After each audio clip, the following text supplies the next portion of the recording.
Baik, Assalamualaikum warahmatullahi wabarakatuh. Perkenalkan, saya Taufan Saiful Midzan dengan NIM R1C124077. Pada kesempatan kali ini, saya akan mempresentasikan hasil tugas saya mengenai tugas 4 geologi batuan karbonat tentang lingkungan pembentukan batuan karbonat. Baik, langsung saja.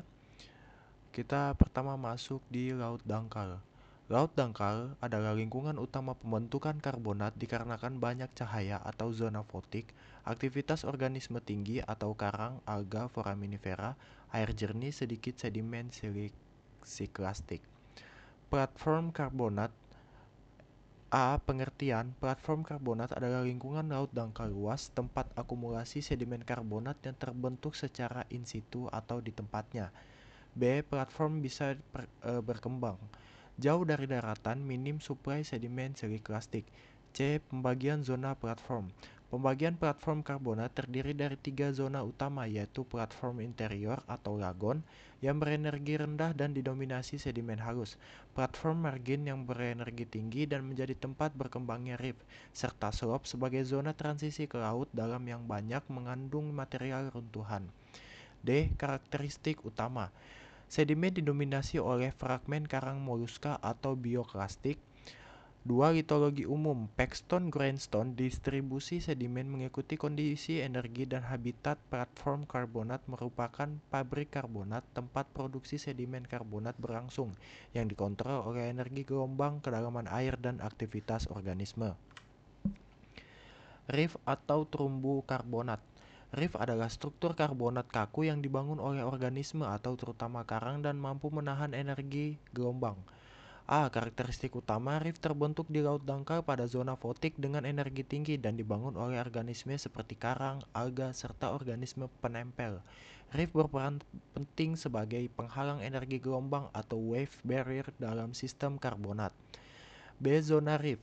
Zona reef terdiri dari forereef sebagai lereng depan dengan banyak material runtuhan, reef core atau reef crest yang memiliki energi paling tinggi dan tersusun oleh struktur karang masif, serta back reef atau lagon yang berenergi rendah dengan didominasi sedimen halus. Fasies yang umum ditemukan meliputi coral, boundstone, roadstone, dan packstone. Hubungan platform dan reef. Di sini kita bisa lihat pada tabel komponen dan peran. Untuk komponen platform itu perannya dapat tempat akumulasi karbonat, sementara reef itu pengontrol energi dan pembentuk struktur. Masuk di laut dalam, lingkungan pelagik merupakan lingkungan laut dalam tempat sedimen karbonat berasal dari organisme mikroskopis seperti foraminifera, planktonik, dan kokolid. Sedimen yang terbentuk berukuran sangat halus dengan litologi berupa mudstone dan chalk, serta menunjukkan struktur laminasi halus dan endapan yang relatif seragam. Proses pengendapan sangat dipengaruhi oleh karbonat compensation depth, yaitu kedalaman di mana CaCO3 mulai larut sehingga di bawahnya karbonat tidak dapat terakumulasi. Turbidit karbonat. Turbidit karbonat merupakan endapan yang terbentuk akibat arus kekeruhan atau turbidity current yang membawa material karbonat dari lingkungan laut dangkal seperti platform atau reef menuju laut dalam. Proses ini diawali oleh runtuhan atau longsoran sedimen di lereng laut. Kemudian material tersebut mengalir sebagai arus gravitasi dan akhirnya mengendap di dasar laut dalam. Secara karakteristik, turbidit menunjukkan perapisan gradasi dari butir kasar ke halus dengan struktur sedimen seperti graded bedding dan laminasi paralel yang umumnya mengikuti urutan Bouma sequence. Produk sedimen yang dihasilkan meliputi calcarenite turbidit, grindstone turbidit, serta endapan debris flow karbonat.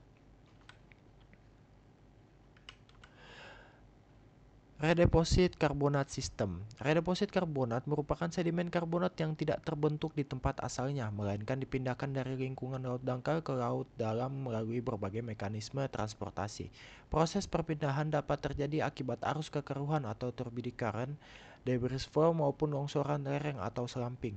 Secara karakteristik, endapan ini umumnya memiliki ukuran butir yang bercampur atau pore sorting dengan komposisi fragmen berupa karang moluska dan bioklas lainnya, serta menunjukkan struktur yang tidak teratur atau chaotic fabric.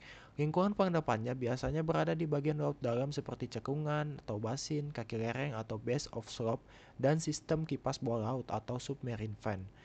Hubungan antara ketiga komponen ini dan masing-masing mempunyai peran. Yang pertama pada pelagik itu perannya endapan arus plankton. Yang kedua turbidid perannya transport cepat dari laut dangkal. Yang ketiga red depth sighted perannya akumulasi material halus hasil runtuhan. Berikut adalah visualisasi pada laut dangkal platform and reef dan laut dalam turbidid dan sistem redeposisi. Lingkungan lakusrit atau danau merupakan lingkungan air tawar tempat batuan karbonat terbentuk melalui proses presipitasi kimia dan aktivitas biologis sederhana. Pembentukan karbonat terjadi ketika air yang mengandung ion Ca2+ dan CO3 mengalami perubahan kondisi seperti peningkatan suhu, penguapan, atau aktivitas organisme seperti alga yang memicu pengendapan kalsium karbonat atau CaCO3. Secara karakteristik, lingkungan ini memiliki energi rendah dengan kondisi air yang tenang, sehingga menghasilkan sedimen berukuran halus dan sering menunjukkan struktur laminasi. Produk yang dihasilkan dari lingkungan lacustrine antara lain berupa batu gamping danau atau lacustrine limestone, serta travertin yang umumnya terbentuk di sekitar mata air. Lingkungan evaporit atau sabka. Sabka merupakan lingkungan dataran pantai atau daratan kering yang memiliki tingkat evaporasi tinggi sehingga sangat mendukung pembentukan batuan karbonat dan evaporit. Proses pembentukannya terjadi ketika air laut atau air tanah mengalami penguapan intensif, menyebabkan konsentrasi ion meningkat hingga akhirnya terjadi presipitasi mineral karbonat dan evaporit. Secara karakteristik, lingkungan ini umumnya berkembang pada iklim kering atau arid dengan tingkat salinitas tinggi serta sering dijumpai retakannya tanah atau mud cracks. Akibat pengeringan, produk yang dihasilkan dari lingkungan sabka meliputi dolomit, gipsum, dan andrit. Lingkungan karst dan gua. Karst merupakan lingkungan yang terbentuk akibat proses pelarutan batu gamping oleh air yang mengandung CO2. Air hujan yang menyerap CO2 dari atmosfer maupun tanah akan membentuk asam lemah yang kemudian melarutkan kalsium karbonat atau CaCO3 dalam batuan. Larutan ini selanjutnya dapat mengendap kembali di dalam gua akibat perubahan kondisi seperti penurunan tekanan atau pelepasan CO2.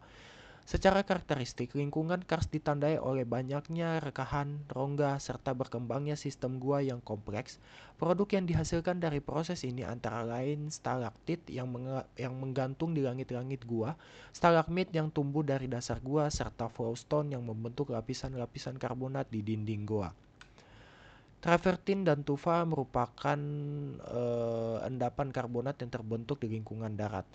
Terutama dari aktivitas mata air atau spring, travertin terbentuk ketika air tanah yang kaya akan kalsium karbonat atau CaCO3 keluar ke permukaan kemudian mengalami pelepasan CO2 sehingga CaCO3 mengendap. Proses ini menghasilkan endapan dengan ciri khas berpori, berlapis, dan umumnya berwarna terang. Lingkungan pembentukannya biasanya ditemukan pada mata air panas maupun dingin, air terjun, serta aliran sungai kecil, di mana terjadi perubahan kondisi fisik dan kimia yang memicu presipitasi karbonat. Di bawah ini adalah tabel dari keempat lingkungan termasuk proses utama dan produknya. Yang pertama ada danau atau lacustrine, proses utamanya itu presipitasi kimia dan produk limestone. Yang kedua sabka, proses utamanya evaporasi dan produknya itu dolomit dan gipsum.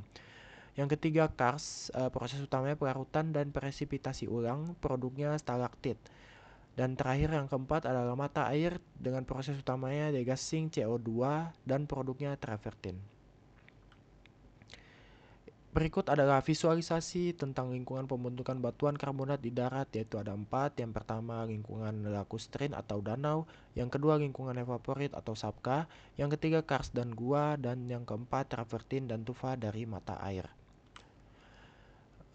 Baik, cukup sekian hasil presentasi saya. Mohon maaf jika ada salah kata. Saya Taufan Saiful Mizan, pamit undur diri. Wassalamualaikum warahmatullahi wabarakatuh.